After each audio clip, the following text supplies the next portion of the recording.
ఇక phone tapping కేసులో నిందితులుగా ఉన్న మాజీ అదనపు ఎస్పీ భుజంగరావు, మాజీ డీసీపీ రాధాకిషన్ రావుకు బెయిల్ మంజూరైంది. తెలంగాణ హైకోర్టు వారికి బెయిల్ మంజూరు చేసింది.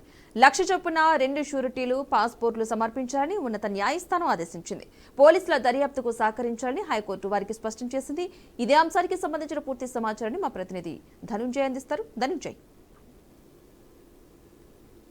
Thank you Padma. ప్రస్తుతం మనం చూస్తున్నాం, ఎందుకంటే ఫోన్ ట్యాపింగ్ కేసులో ఒక్కొక్కరికి బెయిల్ లభించడంతో ఒక ఊరట లభిందని చెప్పొచ్చు. ఎందుకంటే తెలంగాణ హైకోర్టుకు సంబంధించిన హైకోర్టు ప్రధాన న్యాయమూర్తులు ఈరోజు ఫోన్ ట్యాపింగ్ కేసులో అనేక మందికి బెయిల్ లభించినట్టు తెలిసింది. ఎందుకంటే నిన్న తిరుపతమ్మతో పాటు ఈ రోజు మాజీ అదనపు డీజీపీ భుజంగరావు, అదేవిధంగా మాజీ డీసీపీ రాధాకిషన్ రావుకు బెయిల్ మంజూరు చేసినట్టు తెలుస్తుంది. ఎందుకంటే సుమారు మనకు తెలంగాణ హైకోర్టు వారికి బెయిల్ మంజూరు చేయడంతో కొద్దిపాటి ఊరట లభిందని చెప్పొచ్చు. ఎందుకంటే 1,00,000 చొప్పున సుమారు 2 ష్యూరిటీలను, పాస్పోర్టులను సమర్పించాలని చెప్పేసి అక్కడ సంబంధిత న్యాయమూర్తులు ఆదేశాలు జారీ చేశారు. ఇందులో భాగంగా ఉన్నత న్యాయస్థానం ఆదేశించడంతో ఒక్కసారిగా వారిలో ఊరట లభించాయని చెప్పొచ్చు. ఎందుకంటే గత కొన్ని నెలలుగా వాళ్ళు జైల్లో జీవితం గడుపుతున్న పరిస్థితి మనం చూస్తున్నాం. ఫోన్ ట్యాపింగ్ కేసులో అనేక కీలక మలుపులు తిరుగుతున్న నేపథ్యంలో ఒక్కొక్కరికి బెయిల్ మంజూరు కావడం కూడా చర్చనీయాంశంగా మారని చెప్పొచ్చు. ఎందుకంటే నిన్న జరిగిన బెయిల్లో తిరుపతన్నతో పాటు ఈ రోజు భుజంగరావు, అదేవిధంగా అదనపు డీజీపీ రాధాకిషన్ రావుకు బెయిల్ మంజూరు చేయడం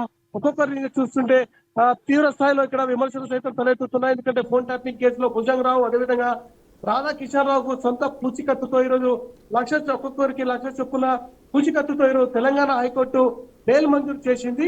ఈ విధంగా ఫోన్ ట్యాపింగ్ కేసులో అనేక మలుపులు తిరుగుతున్న తరుణంలో గత 2 రోజులుగా పరిణామాలు చూసుకుంటే ఒక్కొక్కరికి బెయిల్ రావడం ఈరోజు ఒక చర్చనీయాంశంగానే మారని చెప్పొచ్చు. ఎందుకంటే ఇప్పటికే ఫోన్ ట్యాపింగ్ కేసులో అనేక ఆరోపణలు ఎదుర్కొంటున్న భుజంగరావు, అదేవిధంగా తిరుపతిరావుతో పాటు తిరుపతన్న, అదేవిధంగా రాధాకిషన్ తీవ్రంగానే ఈరోజు దాంట్లో కీలకంగా వ్యవహరించారు.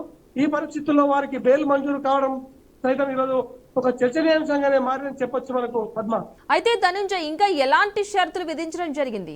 సో ఇప్పటికే చూస్తున్నాం, ఎందుకంటే ఏదైతే భుజంగరావుతో పాటు రాధాకిషన్ కు సొంత పూచికత్తు జైలు మంజూరు చేసింది. ఎందుకంటే ఎలాంటి అవసరం లేకుండా ఈరోజు మనం హైదరాబాద్ నుంచి వెళ్తామని చెప్పేసి చెప్తున్న పరిస్థితి అక్కడ చూస్తున్నాం. ఎందుకంటే పాస్పోర్ట్ సహా ఇతర వస్తువులను పూర్తిగా స్వాధీనం చేసుకున్నారు. ఎందుకంటే అనుమతులు లేనిదే ఎక్కడికి వెళ్ళొద్దని చెప్పేసి ఇప్పటికీ చెప్తున్నారు. ఈ విధంగా ఫోన్ ట్యాపింగ్ కేసులో కీలక మరుపు తిరుగుతుందనుకుంటున్న తరుణంలో ఒక్కొక్కరికి బెయిల్ మంజూరు కావడం సైతం ఈరోజు ఒక చర్చనీయాంశంగానే మారని చెప్పొచ్చు. ఎందుకంటే ప్రధాన నిందితులుగా ఉన్న వీరందరినీ ఒక్కొక్కరిగా ఈరోజు బెయిల్ మంజూరు కావడం ఒక చర్చనీయాంశంగానే మారని చెప్పొచ్చు పద్మ. అదే మొత్తంగా ఈ కేసుకు సంబంధించి ఇప్పటి వరకు నిందితులుగా ఉన్న ఒక్కొక్కరు కూడా బెయిల్ మంజూరవుతున్న నేపథ్యంలో దీన్ని ఏ విధంగా చూడాలంటే కేసు నీరుగారే ప్రయత్నం జరుగుతుంది అనుకోవచ్చు అంటారా, లేదంటే ఇంకా దీనికి సంబంధించి పూర్తి లోతుగా క్షుణ్ణంగా పరిశీలించడం కోసం ఇలాంటివి జరుగుతున్నాయి అనుకోవచ్చు అంటారా?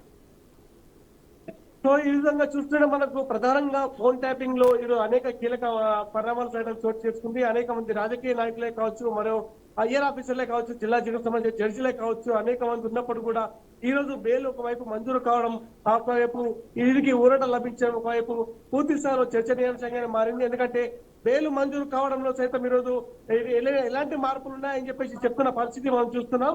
ఈ విధంగా గత కొన్ని రోజులుగా చూస్తుంటే ఈ ఫోన్ ట్యాపింగ్ వ్యవహారం ఎక్కడికి మలుపు తిరుగుతుందో అన్న తరుణంలో ఈ రోజు బెయిల్ మంజూరు కావడం సైతం ఒకవైపు చర్చనీయాంశంగానే మారింది.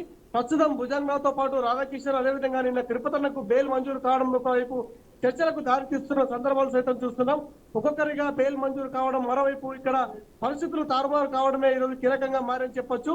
హైకోర్టు షరతులతో కూడిన బెయిల్ మంజూరు చేయడం సైతం ఈరోజు ఒక చర్చనీయాంశంగానే మారని చెప్పొచ్చు మనకు పద్మ.